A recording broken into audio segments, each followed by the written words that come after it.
You know why they not prepared? Because college don't prepare you to interview. College teaches you a whole bunch of random things, and unless you have like clinicals or something else where it's really showing you a certain skill set, they're not showing you how to interview. You got to learn on your own, and this is why some people may say college is a scam, because the real power of college is building up a network of people that will be like future managers, supervisors, business leaders, owners, you name it. That's the real benefit and perk of college. But if we're being totally honest here, it's not showing you how to interview. I didn't have an interview class. We had a business communications class, and that class didn't really help me. My resume was not that good. It was pretty much a high level general resume like everybody else's. It didn't cater to being in a technical role. And so that's one of the things. Of course, I struggle interviewing too. I didn't know how. Nobody's teaching them how. That's why I exist.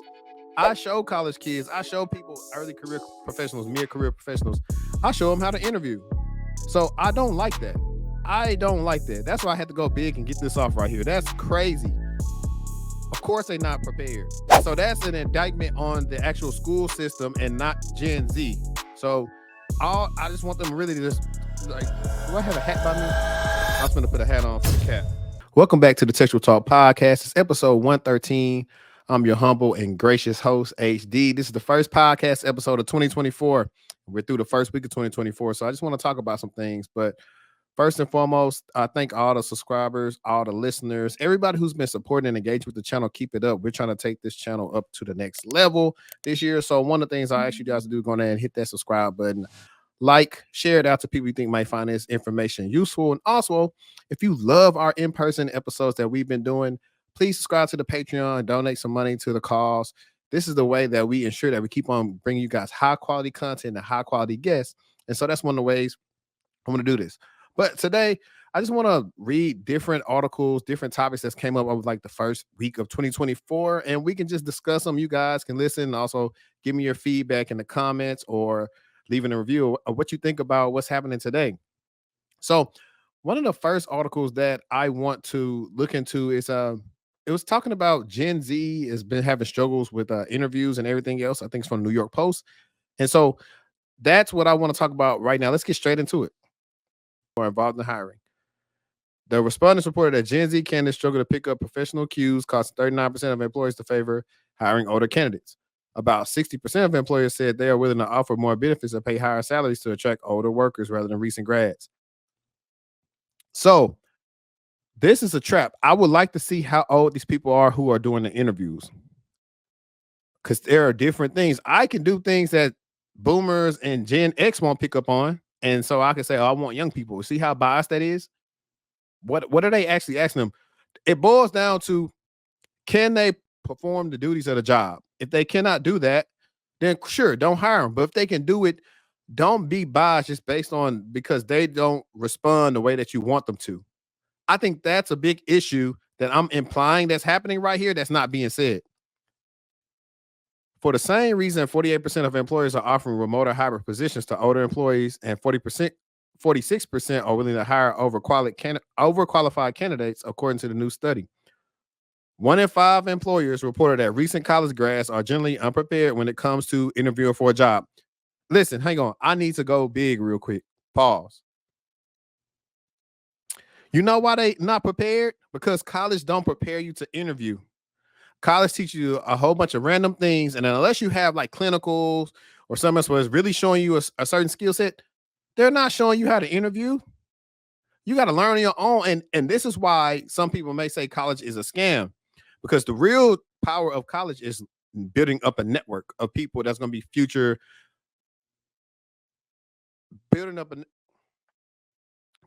a network of people that will be like future managers, supervisors, business leaders, owners, you name it. That's the real benefit and perk of college. But if we're being totally honest here, it's not showing you how to interview. I didn't have an interview class. We had a business communications class, and that class didn't really help me. My resume was not that good. It was pretty much a high level general resume like everybody else's. It didn't cater to being in a technical role.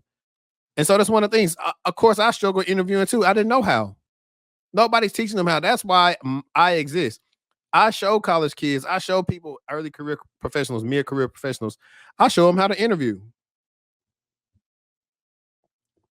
So I don't like that.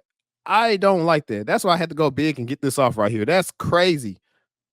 Of course, they're not prepared. And so that's an indictment on the actual school system and not Gen Z. So all I just want them really to just like, do I have a hat by me? I was gonna put a hat on for the cap, but that's cap. I'm gonna go back and share the thing now. One more than half of the employer survey said Gen Z candidates struggle the most with eye contact during interviews. Okay, what type of interviews are these? Are these virtual? Because if you're virtual, then a lot of people don't have a setup like me. I have when I interview, I use this camera that I'm talking to you guys on, so I know how to remain opposite because I'm looking at a screen that's showing me I'm looking at you straight. If they have a different type of camera, they may not be doing eye contact because the camera might be different. So I feel like this bias. Candace and his age group also asked for unreasonable salaries and have dressed inappropriately for in-person interviews, according to about half of the study responded. Okay, now I will tell you guys, I'm with them on unreasonable, and that's because this is a social media age. A lot of these kids think they're worth more than they're actually worth. So that is an issue, but that's an issue created by social media. That is now that's not on employers. A lot of these kids not worth what they think they are, and they do not to be humble like, oh, you should just have this, but they need to get skills first and then require what they need. A lot of them ain't got no skills. Also, I will also agree on the dressing part. It's just a different time, but you got to look presentable. Like people know how to look presentable, so they got to cut the BS with that. You got to look presentable in person. I'm sorry, you can't go up there just wearing anything. You gotta. It's this thing when you go outside and how you dress up, your hair, everything. Take pride in how you look. If you don't take pride in how you look, they're gonna say, okay, are they really serious about this job? Do they want to work here? Why are they dressing? Why are they here like they don't care? Like think about it. You've seen so many people. If I'm gonna go to the gas station, I'm gonna have on some sweatpants, a t-shirt, or something, because I'm going to the gas station. I ain't trying to work there. But back in the day, when I was in person, I was suited and booted, watches on, haircut, everything. And this was when I was unemployed. So I agree. I agree. Y'all got to learn how to dress. And let's see what's on the rest of this interview. Even virtual interviews have posed issues with 21% of employers reporting that some candidates refuse to turn on their cameras. Now you got to turn your camera on for an interview. I'm sorry, you just do. I don't like being on camera either, being virtual. But for an interview, they got to at least see who you are, because since 2020, other people been interviewing for y'all, and then they get the job, and then something happens and somebody gets fired. Y'all got to turn your camera on. It's policy at this point. So you're gonna automatically X yourself out of job just for being difficult. Nearly 20% of employers said they've even had a recent college grad bring a parent to interview. Interesting. 2 in 3 employers reported that Gen Z employees are unable to manage their workloads, while about 6% said they are frequently late to work and often miss assignment deadlines. 63% of employers consider Gen Z employees to be entitled, while 58% said they get offended too easily and are overall unprepared for the workforce. Employers are also noted that the youngest employees lack professionalism, do not respond well to feedback, and have poor communication skills. Almost half of employers in the survey said they fired a recent college graduate. All right, let's get back big real quick because I like this. Now, this is a lot. Now, I will say Gen Z is different. When I was fresh out of college, so I might have been 21, 22 at the time, I was helping coach youth football, one on my cousin's football teams, because these kids are around the same age as my younger brothers who are 19 and 18 now. And I did see that these kids are softer than kids from my generation. And that's because times were different. Also, I don't think they're actually getting offended easily. Corporate culture, people are used to talking to people any way they want to. And my generation on down, we not letting that slide. So you could think I'm getting offended, but I'm like, no, you're not going to talk to me like that. That's not getting offended. That's telling you you're gonna respect me. When it passes, you're not respecting me. You talking to me how you think you want to talk to me, or all the little slick stuff they like to do in corporate. That's not being offended. So that is a little bit wishy washy. Now, when they say, "Oh, they can't manage certain things," now I think this is key. All the stuff that they did throughout life is a little bit different. These kids were coddled to an extent because when they came up, everybody got participation trophies and everything. So it's a little bit different. We had to earn everything. It wasn't no, oh, here you go just for applying. Nah, it's winners and losers. Either you number one or you didn't win. So I will say that. So I'm with them on some of the stuff, but that comes with experience. Like even with me, they said they lack professionalism at work. One of the best things that happened for me, and hear this out, guys, because a lot of y'all are young, and y'all need to know this. One of the best things that happened for me was working at Target. From how old was I? From 19 to 21, I worked at Target. And this was in between either school or on breaks. But I learned a lot of stuff about communication, customer service skills, professionalism from working retail on how to treat people. This translated over to when I first got my help desk job and on now. Some of these kids need to go get jobs, but they do not have professionalism. They don't. I also know I've been seeing that they get upset that a lot of Gen Z talks with a lot of abbreviations that people don't understand. People can say that it's a lack of professionalism. I think it's just getting with the times is a little bit different. If you don't like the acronyms, then you should tell them, hey, try to spell this out for me or do this or do that. So all in all, I'm gonna just say, like, I get it, but there is it's just too different. Like it's not going to change until people like my age and like we like run majority of everything that kind of help stuff. If not, they're going to always run into these problems. Let's briefly look at the reasons why they think they might be struggling, and let's see if I was on the mark with any of them, and then we're going to get on to some of the other articles. So, in a separate August 2023 intelligence survey, 62% of respondents said culture is the primary reason that many recent college grads are unprepared. Half the respondents blame parenting. 48% said the COVID pandemic is the culprit, and 46% said educators are the root of the problem. I agree. COVID was different. You put a lot of kids that had to do school virtually, and stuff has changed for them. Parenting is an issue too, because a lot of parents did not parent; they were busy working or whatever, electronics. I would not blame educators because educators got a hard job and they don't get paid enough for it. So I'm not blaming them. Human resources expert Natalie E. North is founder of the North's Film in Miami, Florida, who was not involved in the news study, pointed finger at parents, the pandemic, and shifting priorities of employees or employers. In this day and age, employers are far less willing to invest the effort and money it takes to train and experience workers because the demands on production are an all-time high and average workplace tenures are lower, she said in the email sent to Fox News Digital.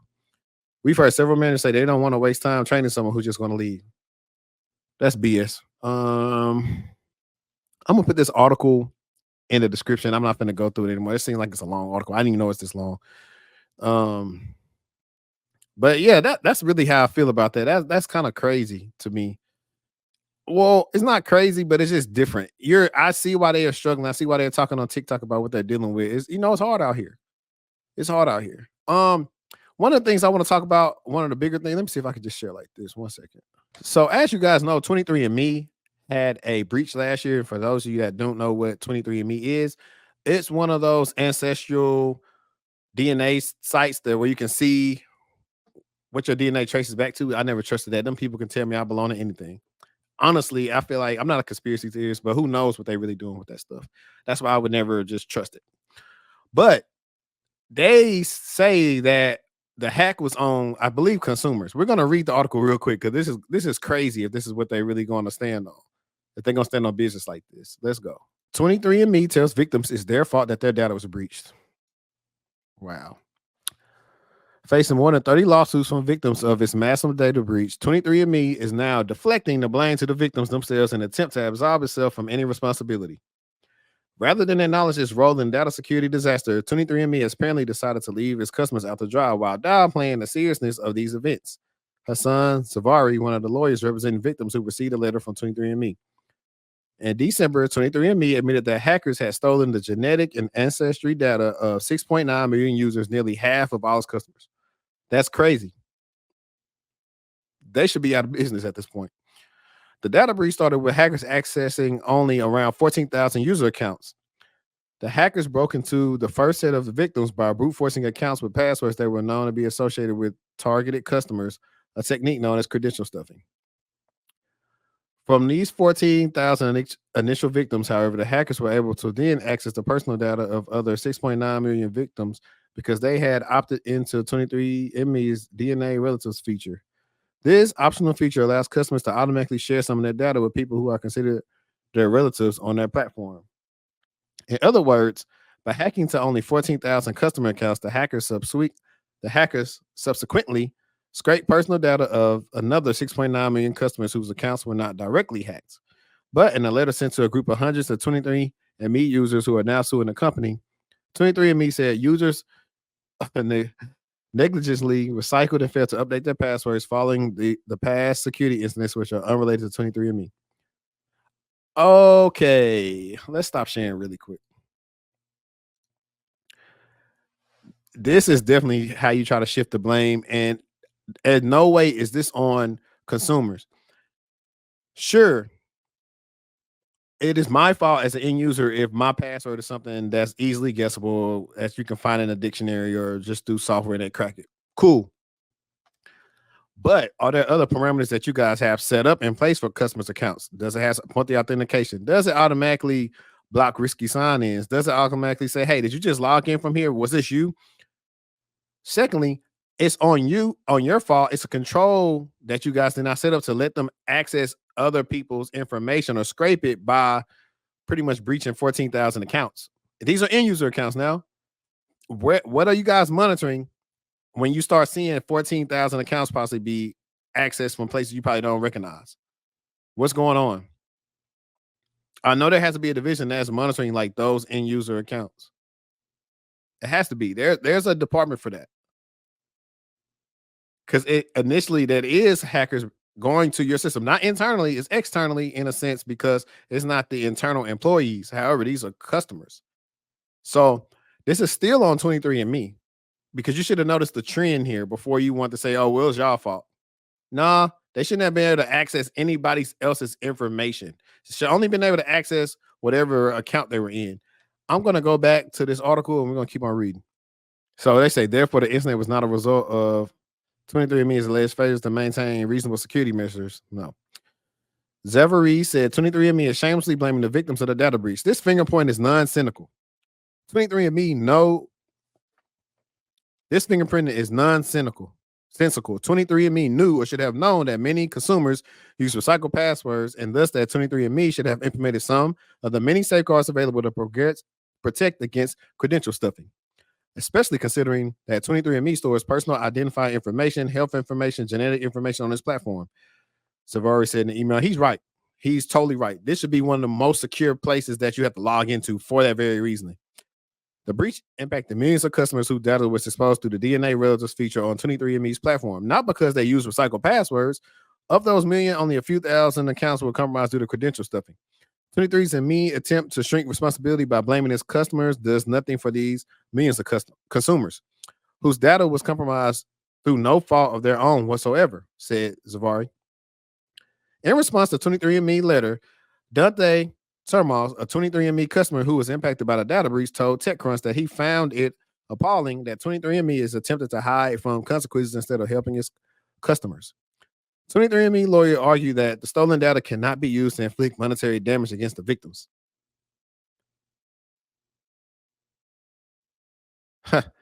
The information that was potentially accessed cannot be used for any harm, as explained to the October 6, 2023 blog post. The profile information that have been accessed related to the DNA relatives features, which the customer creates and chooses to share with other users on 23andMe's platform.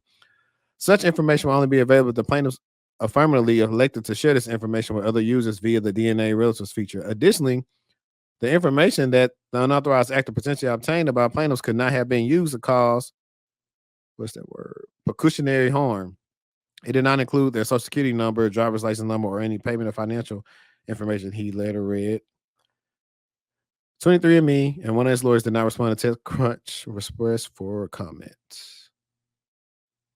After the breach, 23andMe reset all customer passwords and require all customers use multi-factor authentication. That should have been a control from the jump, like I already stated. In an attempt to preempt the inevitable class action lawsuit and mass arbitration claims, 23andMe changed its term service to make it more difficult for victims to band together. When filing a legal claim against the company, lawyers experienced representing the data breach victims told TechCrunch that the changes were cynical and self-serving and a desperate attempt to protect itself and defer customers from going after the company. Clearly, the changes won't stop. Okay. So they got display names, relationship labels, birth year, self-reported location, and whether the user decided to share that information. Okay. So I'm gonna tell you, regardless if they want to claim that they didn't get any financial information, I can use that information to spearfish somebody, and I can act like I know them, or just start doing a lot of recon on them, figuring out what they into, what they like, and just start how they do fishing now. They start a conversation and get you to click a link, and that's how I can get you. So directly, no. Indirectly, yes, they can cause them some harm. So let me stop sharing for a second. For situations like this is why I use Aura to protect my identity online. Now, in the rise of things like this, the company's just not protecting us. It just does not work to just rely on them to protect you. So I use a third party Aura, which is a company that can get your information removed from websites. They can block robocalls. It has a password manager in the app, VPN, you name it. But if you click the link that's in my description, you can get a free 14-day trial of Aura, and you can try it out for yourself. I used it, and guess what? It had information removed within seconds. And you can also add all your emails that you have. It'll monitor those, and it'll tell you if those have been found on the dark web. And it also can monitor financial transactions as well. So in a situation like this, maybe your account got hacked and you didn't know about it. You say, what is this? R uses AI to alert you. It has 24-hour customer service. And yeah, that's why they're one of the best platforms around. So if this interests you and you don't want to be like the 23andMe people, use my link in the description, Aura, to get your identity protected now. But yeah, man, that is so wild. That is so wild that companies would try to do things like that in order to not have to pay. I get it, but take some responsibility now. And that's why I always tell y'all, when it comes to breaches, you also got to pay for the stuff that happened in the breach. But now to repair your reputation costs even more money. And what they are doing now is single-handedly destroying their reputation. Whoever is in charge there should have told them this is not a good look to try to blame the people when you should have put in controls to protect their information for this very thing. So that's absurd. Let me see what else is on the docket today. Give me a second. All right, so we got one. It's like a law firm that handles breaches was hit. I want to see what they say, because it's like it's crazy. Like you always hear companies, security companies, sometimes they handle stuff, but then they get hit. It's like, dang, y'all supposed to be top of the top, but this is a law firm, and this is why I say cyber is needed everywhere. So think about it. Y'all think of cybersecurity just as one encompassing thing, but then you got to start thinking of the sub industries. They need cybersecurity in legal. So this goes back to when people are going from different backgrounds and trying to go to different places. And I'm like, yo, if you've been working illegal, you want to get in cybersecurity, look for cybersecurity jobs in legal. They need you. You understand legal systems and how it works on a day-to-day basis. You might got a better chance of getting a job in the legal industry versus trying to go to a different industry. But let's keep on reading this. Law firm that handles data breaches was hit by a data breach. An international law firm that works with companies affected by security incidents has experienced its own cyber attack that exposed the sensitive health information of hundreds of thousands of data breach victims. San Francisco-based Oric, Harrington, and Sutcliffe said last week that hackers stole the personal information and sensitive health data of more than 637,000 data breach victims from a file share on its network drive during the intrusion in March 2023. Dang. So they said last week, that was the last week of December last week. So pretty much for 9 months, them boys was dealing with a big incident and nobody knew. Oric works with companies that are hit by security incidents, including data breaches, to handle regulatory requirements such as obtaining victims' information in order to notify the state authorities and individuals affected. In a series of data breach notification letters sent to affected individuals, Oric said the hackers stole range of data from its systems that pertain to security incidents at other companies, during which Oric served as legal counsel. Oric said that the breach of systems involved its clients' data included individuals who had vision plans with insurance giant iMed Vision Care and those who had dental plans with Delta Dental. Ooh, hey, I got Delta Dental. We'll see. A healthcare insurance network giant that provides dental coverage to millions of Americans. Oric also said it notified health insurance company Multiplan, behavioral health giant Beacon Health Options, known as Carelon, and the U.S. Small Business Administration that their data was also compromised in Oric's data breach.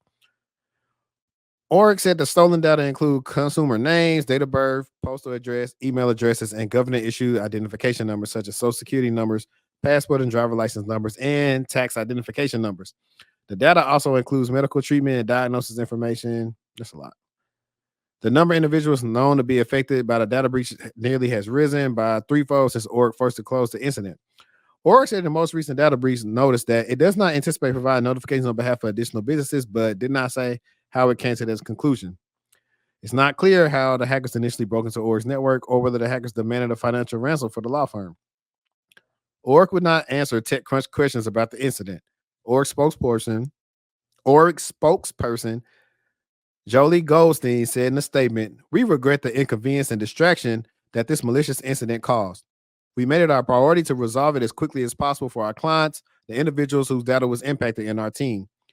In December, Org told a San Francisco federal court that it reached an agreement in principle to resolve four class action lawsuits, which accused Org for failing to inform victims of the breach until months after the incident. I agree. And that's the crazy thing. I need to look up and let's look up right now. I know if you, I believe you're like a traded company, you gotta say something about a breach in a certain amount of time. I don't. If you're if like you're a privately owned, I don't think it's the same thing. Let me double check. So I type this in. It says all affected individuals and the media, if applicable, must be notified without unreasonable delay, but within 60 days of discovery of the breach.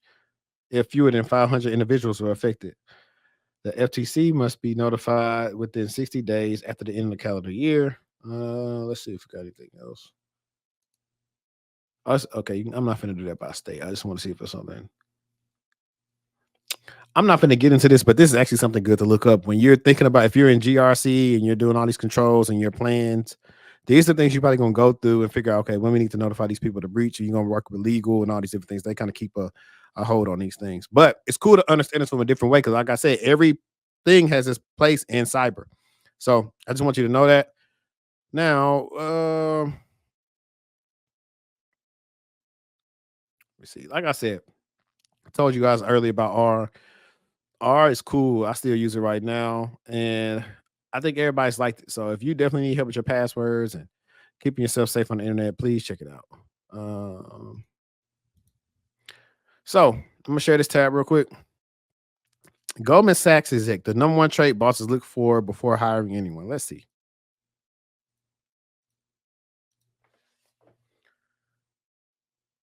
The difference between getting a job offer and a rejection can often be boiled down to one word: enthusiasm.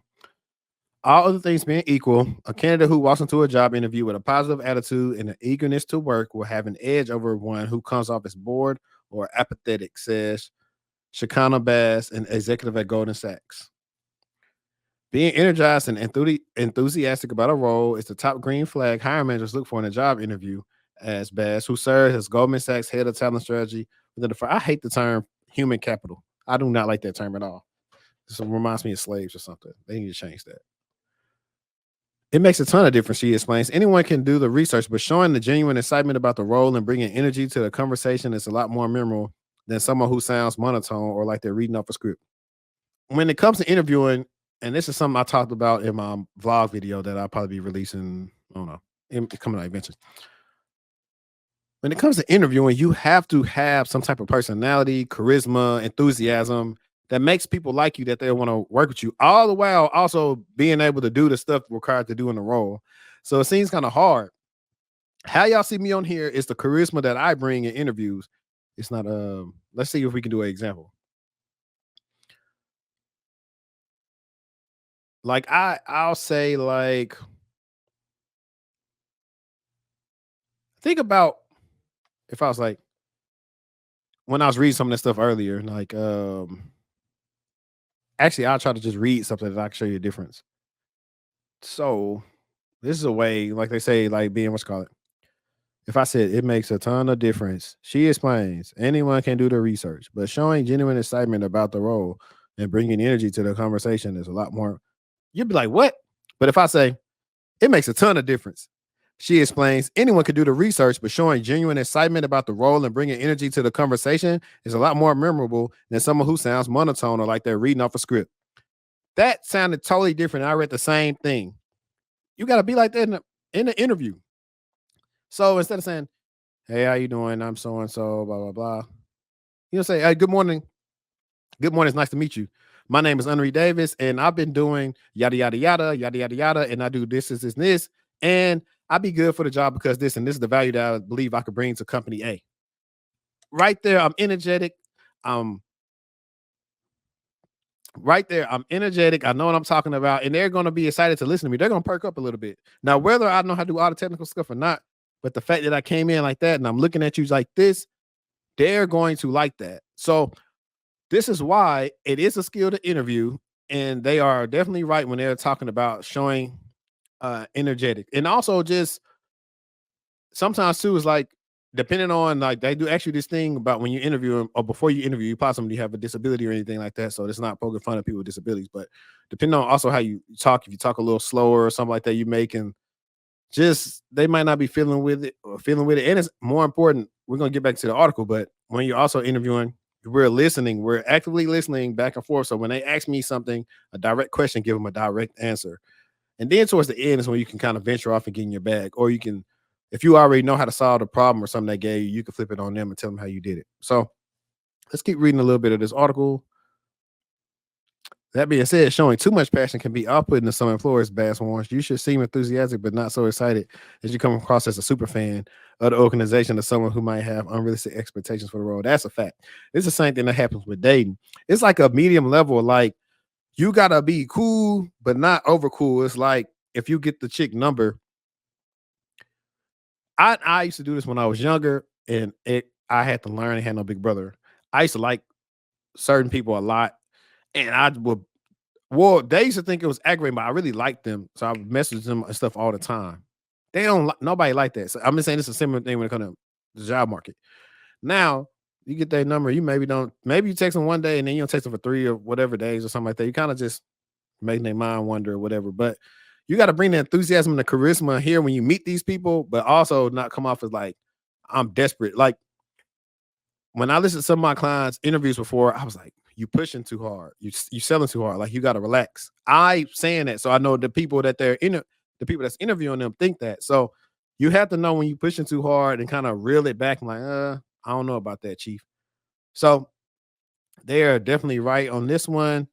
Let's see about this one. But showing enthusiasm isn't all about body language. You can tell how energized someone is about an opportunity based on how seamlessly they're able to weave in their knowledge of any major news, initiatives, or changes at the organization or the broader industry they're hoping to work in to the conversation. Exactly. Remember, I said, hey, know what you're talking about, answer direct questions, but then start talking about different things later. This is why I read stuff like this to you. This is why we covered the breaches earlier. You got to know all these things and try to put them together, especially if you're in cyber, so you can, because they might ask you how you keeping up. So just being aware of some of these things, you'll have some answers, you'll have some good insight. You can even find stuff about them. Like for me, I try to research everybody I interview before I interview them, just see what they like to do and where they worked. Or one of the easiest things is learn about the company values, learn about the company news. You can just throw it in there. Somebody say, "Yeah, I seen y'all did this. I have it on tape when I did this before." Going the extra mile to think not just about what you are going to say in a job interview, but how you're going to say it can help you stand out from other candidates. As Bass, it's an easy step to forget about when you're nervous for an interview or busy memorizing facts about the organization. But being prepared to have a thoughtful conversation when you get to the interview is the best way to show that this is an opportunity you take seriously and are excited about. I totally agree. This is a great article from her. Shout out to her, and she's a sister, so she's gonna keep it real with you. I like the article a lot. I think it's gonna be some great insight for people to understand like how to approach interviewing. Got to show, like I said, be enthused, be informed, be charismatic, but also be you. Don't try to do stuff that's not you, but also still be enthusiastic. But you know, this would not be a podcast without me reacting to some TikTok content. So let's get over to it. As a black man, you have to cut your hair to move up in this world, brother. A key point he's saying is that he called his great grandmother for advice, and she was like, "Cut your hair so you can get a job." So let the rest of what he's saying fly over your head. Fresh out of college, my brother had braids. He dominated this one interview, but at the very end, this person was like, "Are you willing to make changes to work for us?" My brother said, like, "What do you mean?" They said, "Cut your hair." My brother said, "No." He called me after and we talking about it. And I was like, "Oh, that's crazy. You're going to hear that a lot." My brother was like, "It is what it is. I'm going to find somewhere that wants to hire me for me." His very next interview, like, I think I'll say a week or two turnaround, honestly, because, if you looking for a job, you already know you pushing out applications. He walks in, the guy interviewing him, black man, long locks down his back, and he got the job. Now, I've had different roles myself and have looked like this in all of them. Corporate, specific fields. One thing older generation hates is that we don't have to conform, but they also were taught to. So I'm giving, him some grace. But do not work anywhere that you have to change yourself for them. As a black,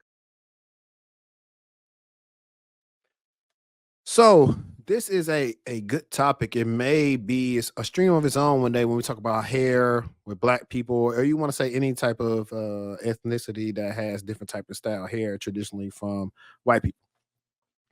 Now you guys see me, beard, fresh fade. I've always been like this growing up. My dad pretty much was always like cut his hair and get his beard and stuff lined up. So I think, and I'm gonna get somewhere with this, but I think a lot of this grows up on what you look to, what you aspire to be, and different. Like the kids that the Gen Zers.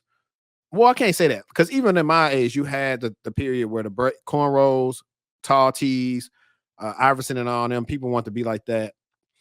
For me, I didn't necessarily really care for that. I think at one point in time, I honestly too, I could never really grow my hair for a long time because I got tired of it. I didn't like maintaining it. So that's a thing as well. But if we want to get into a corporate America type of conversation, this is different. I have not seen a lot of people in higher levels of leadership, especially when I'm talking to black people that had braids or locks. But it's a new age now. I know people that are in corporate America that are in certain levels that have locks, that have braids. So I won't say you got to cut your hair to move up. Like the person in the video said, if the people want you to change yourself for them, that's not the place that you need to be, because first it's gonna start with your hair. Then they're gonna say change how you dress. Then they're gonna start saying change how you talk and all these other stuff. And then by the time you get out the job, you're not gonna be you anymore. There's some people I've seen on TikTok where they have this, and I look, y'all know me. I gotta keep real. They got this. I like to make white people comfortable voice, and that's how they talk. I was like, I know they don't really talk like that. And that may be a job that makes you do that if you have to do A, B, and C to get the job. If you already a person that got this or that or whatever, it's cool. How you look, and I want to say that's what the Crown Act is for. How my hair looking is styled and everything else has no bearings on my ability to do the role. So keep that in mind. Don't let them make you feel like you got to cut your hair to belong. Stand out. It's okay. Now, what I will say about the locks and stuff like that, y'all brothers got to keep them up. Don't make them be looking dirty and stuff. Like, keep your hair up. When it come to hair, or you want to just rock a fro, keep it lined up, keep your beard, like, at least maintain it. At least look good in what you're gonna do. Don't have it just looking, I just want to be out. No, look like you took pride in the way you came, that you woke up, like we talked about earlier with Gen Z in the interviews. So that's what I would say with that. I really never had no problem with that. And I think another one I want to talk about one day is names, black people with names on resumes. And why do some people want to change their name to a white sounding name on their resume to get a call back versus their name they were born with? I think that's a real big one that we ain't talked about that much, and we're gonna talk about it maybe on live stream one day when Destiny and some other people join me. But all in all, I would say you don't have to. I think back then you had to, but I think now it's a new age, and they're not, well, openly they're not saying anything about your hair, but because you can never prove that that's not why you got hired unless they told you that verbatim, like the guy said that about his hair. But it is what it is, man. Be you, take care of yourself, take pride in yourself, look good, smell good, feel good. That's what I believe in. But we got another one, and this one is more of a controversial take, but I agree with it. And y'all can be like, why would you agree with that? And you do with resumes. I'm gonna show you. I made a TikTok about it, but I'm gonna talk about it here. 1 second. I just don't fucking like them, and I think that should be okay. And it's not even that I don't like them. I just don't think that they actually provide what the fuck they say that they do. They do provide what they say they do. They don't provide what you need. That's the better statement. I am talking about resume writer. A lot of people think, you know what? I just need a resume writer. I just need to fix my resume. Everything's gonna be solved if I fix my resume. But let me explain something to you real quick. Thing one, a resume writer's job is just that, to write a resume, which means you could tell them, I want you to write a resume for me to be a space engineer, and they will write one. Now, do you have the qualifications to be a space engineer? Have they had any communications with you about what type of job might be a good fit, why this job would be good or bad? Like, Listen, right here, I'm with her on all this, and I'm gonna expound. more? No, because their job is to write a resume. I know so many of you who are so frustrated because you're like, y'all spent hundreds of dollars. I paid somebody to do my resume and the shit's still not working. I could make you a great resume to be a space engineer. That will not then somehow make you qualified. So before you jump on the resume writing train, I know it's the end of the year. Everybody wants to get their resumes and stuff done to like start the new year off right. I want you to consider career strategy. That is what we do. This is a more holistic approach because oftentimes people skip the first couple of steps and they step straight to the fucking resume. What are you getting your resume done for? What are you optimizing it for? What are you setting it up for? What are you getting it rewritten for? What fucking job? How'd you figure out that job? Do you have the skill set for the job? Do you know whether or not you have the skills? If you don't have the skill set, do you know how long it'll take you to get those skills? Do you know if that job isn't like an upswing in the industry or if it's in a backswing? All of these questions you don't have to answer because we answer them for you when you work with us. Resume writers are cool. I'm not mad at them. We technically write resume, but we're not resume writers. You more often than not need more, and that's why.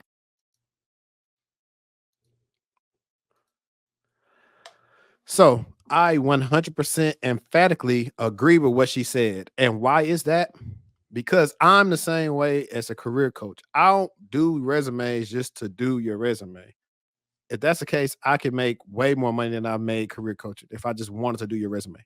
You can ask people when they do consults and we look at it, I'll say, okay, cool. I can work with this. You got a foundation, you got skills. Hey, let's get it done. If you don't got no skills and you're trying to get a resume done out of me, like some people have booked a resume from me and they had no skills, and I'm just like, it ain't much I can really do with this. You trying to get in a tech job, but you ain't got no tech skills.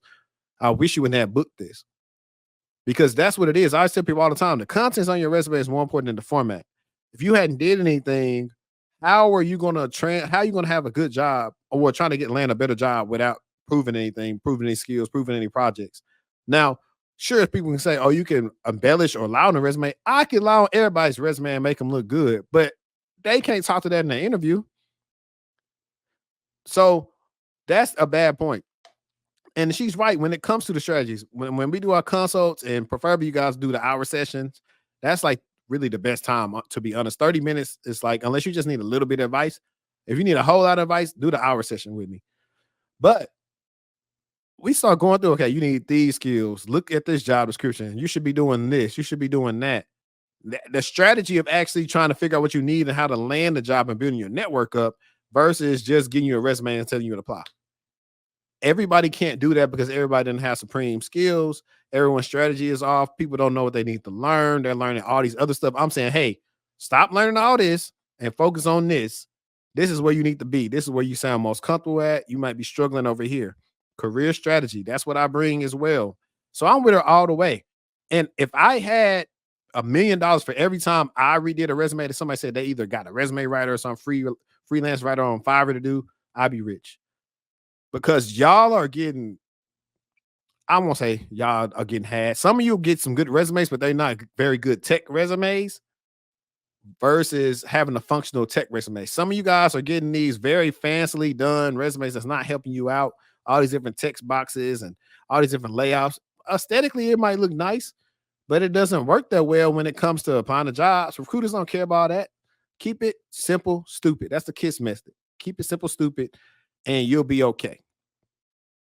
But guys, this is the end of the episode. How did you guys enjoy the solo episode by itself? I got some heat coming up for you guys in person. I'm lining the guest up. Like I said earlier, check out the Patreon. Please subscribe to the Patreon. That is how we are really going to move this thing into the next level. Also, guys, if you want a resume from me, please get a tech resume from me right now. I have a special going on, and that is if you get the resume from me, you get access to my group coaching videos. And not only current videos, but the future videos that I will add to the folders. So this is the way that you can pretty much get coached, for a good price and get the stuff that I will not share on YouTube because I just can't. Who knows? See, I have people watching my channel. I can't share all that stuff, but the stuff that I share amongst my clients has helped them, and I wanted to help you. So if you are interested in getting your resume redone, you have skills, and you want to get coached by me, but virtually, then get your tech resume done. Book right now when you see this video, and I got you. And trust me, I know you're going to find a job that pay you more, and you're going to appreciate it. But it's your boy HD. Like I always say, true, and your boy is out. Peace.